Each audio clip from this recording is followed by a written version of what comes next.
Le Hamas est-il une force plus sophistiquée qu'Israël ne l'imaginait?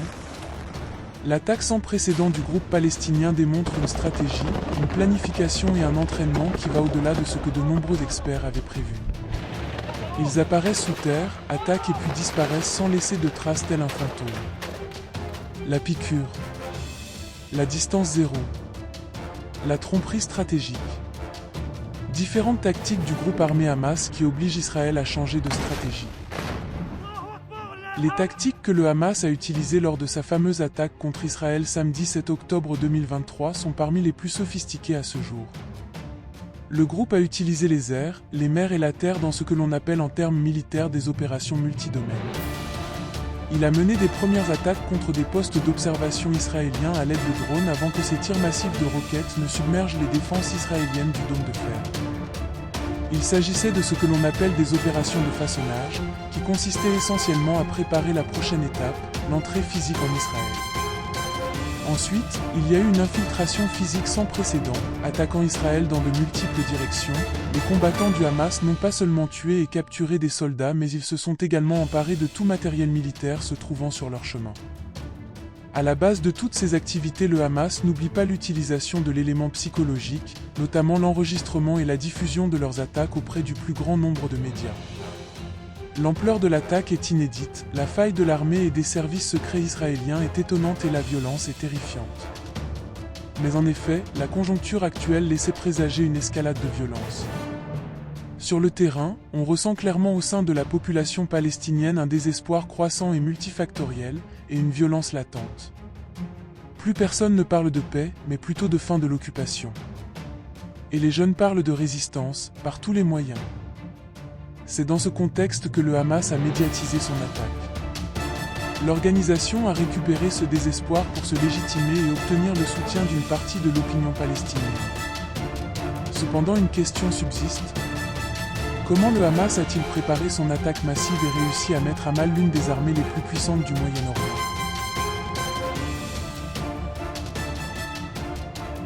La piqûre al-Ladga en arabe est une tactique militaire du Hamas se résumant en deux ordres. Attaquer et disparaître. Les combattants du Hamas utilisent ces deux mots comme une règle d'or en zone de combat. Ils apparaissent de nulle part, puis effectuent des tirs de lance-roquettes ou de grenades, et enfin disparaissent en un rien de temps. Tout cela grâce à un gigantesque réseau de tunnels allant de 30 jusqu'à 40 mètres sous terre. Construit depuis la guerre de 2014, le Hamas a creusé des voies souterraines au sein même du territoire. Des combattants y seraient installés, mais il se trouve également des batteries de lance-roquettes cachées à quelques mètres de profondeur pouvant être retirées et utilisées grâce à un système de trappe permettant de tirer et disparaître à nouveau. Selon des experts militaires, l'armée israélienne les avait intensément bombardés en 2021. Mais si une partie de ce réseau lui est sans doute connue, d'autres sont restés secrets.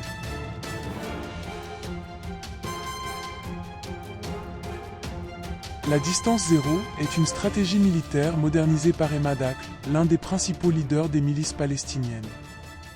Elle consiste à se rapprocher, en petit nombre, le plus possible des lignes ennemies, en profitant des bâtiments en tant que couverture.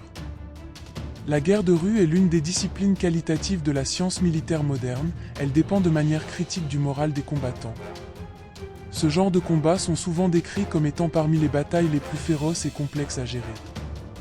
Surtout quand il y a des groupes mobiles comme ceux du Hamas, qui peuvent tirer des projectiles sur les chars et soldats de l'armée israélienne à travers les rues de Gaza. La difficulté que rencontre l'armée israélienne face à ce genre de tactique dépend des facteurs suivants. Le manque ou l'incapacité à sécuriser les lignes d'approvisionnement en fournitures et en munitions. Les obstacles et barrières fréquents.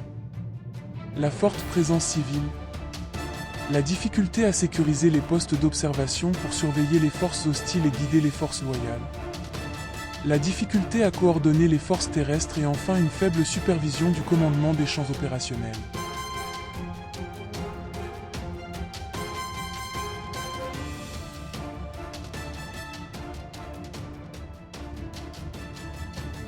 La majeure partie de la planification entreprise par le Hamas aurait eu lieu à un moment où Israël traversait des tensions politiques qui secouent le pays depuis des mois. La cause de la division était une série de lois poussées par le gouvernement de droite du Premier ministre Benjamin Netanyahou, des lois qui auraient affaibli le système judiciaire à un point tel qu'il ne pouvait plus fonctionner comme prévu. Ceci fut répété par ses opposants, lors de manifestations hebdomadaires. Ces troubles ont ainsi provoqué ce que l'on appelle un bruit de fond, qui aurait distrait les renseignements israéliens. À vrai dire, le Hamas n'a pas juste attendu le bon moment avant d'attaquer. L'organisation a d'abord bien étudié les processus de collecte d'informations de la part du renseignement israélien. Ils ont identifié les sources d'informations israéliennes afin de cacher tous les préparatifs.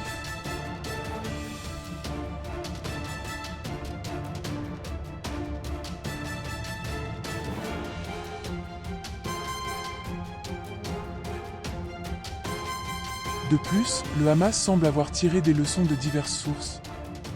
D'abord, il y a les affrontements passés avec les forces israéliennes, tels que les tactiques employées par les combattants de la résistance à Jénine en 2002. Il semble également s'être inspiré de l'infrastructure militaire du Hezbollah.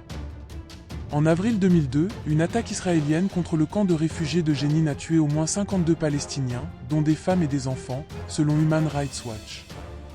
Il y a eu 23 soldats israéliens tués et plusieurs autres blessés. La bataille de Jénine en plus d'être un symbole de l'héroïsme de la résistance palestinienne. Cette bataille fut également une expérience pleine de leçons pour le Hamas.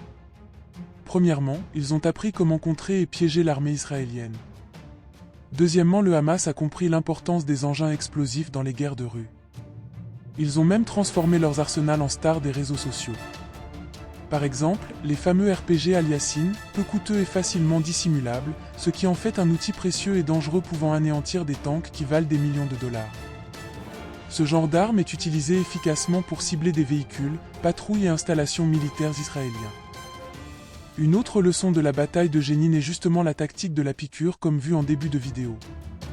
C'est lors de cette bataille que le Hamas a compris qu'il lui faut absolument miser sur la mobilité stratégique de l'équipement et des combattants à travers les tunnels. En fin de compte, le Hamas combat une armée dotée d'un armement lourd et d'une puissance aérienne sophistiquée. Face à cet armement, le Hamas ne dispose que d'engins explosifs improvisés, de roquettes et d'armes légères, complétant un petit nombre d'armes plus sophistiquées qu'il a réussi à introduire clandestinement. C'est pourquoi le groupe s'appuie sur des tactiques d'attaques éclairs, d'embuscades et de tirs de tireurs d'élite pour minimiser ses propres pertes et maximiser l'impact de ses opérations en réduisant les affrontements directs. Si Israël lance une offensive terrestre sur Gaza, nous verrons presque certainement ces tactiques être à nouveau utilisées. Il reste à voir quel sera l'impact de cette situation sur les efforts diplomatiques déjà au point mort, à cause du veto de la superpuissance américaine. La majorité mondiale des États de l'ONU condamne le comportement israélien face à l'attaque du 7 octobre. Mais Israël adopte une mentalité d'œil pour œil et continue de punir tout un peuple par vengeance et par mépris total envers la valeur humaine de plus de 2 millions d'êtres humains. Pourtant parmi ces millions se trouvent des centaines d'otages israéliens. Mais l'État hébreu ne semble pas donner la priorité à leur libération, pire encore certaines sources confirment que Israël aurait elle-même causé la mort de plus de 60 otages suite aux raids aériens. Ce qui est évident, c'est que les souffrances seront supportées par les civils innocents de Gaza, soumis à une opération aérienne féroce qui ne leur laisse nulle part où aller. Au final, c'est à se demander quelle est la différence entre un crime de guerre et un acte terroriste ? L'attaque du Hamas contre Israël a certes causé la mort de centaines de civils. Mais la réponse de Tel Aviv a été tout aussi brutale, engageant un bombardement de zones civiles de la bande de Gaza et annonçant l'imposition d'un siège total de la zone afin d'éradiquer les animaux humains, selon les termes employés par le ministre israélien de la Défense Yoav Gallant. Le comble de l'hypocrisie serait de qualifier l'un d'attaque terroriste sans juger l'autre partie pour crime de guerre. Doctor or anything to help my people, my cat. I'm just a kid. I don't even know what to do. Nous arrivons en fin de vidéo et je vous remercie de votre temps. Je serai heureux de savoir si on partage le même avis que vous ou pas. C'est pourquoi je vous invite à laisser des commentaires et de notre côté on exprime un grand message de soutien à toutes les familles de victimes et à la population de Gaza qui en ce moment même vit un véritable enfer sur terre pendant que nous sommes derrière nos écrans. Tous pour une Palestine libre et indépendante.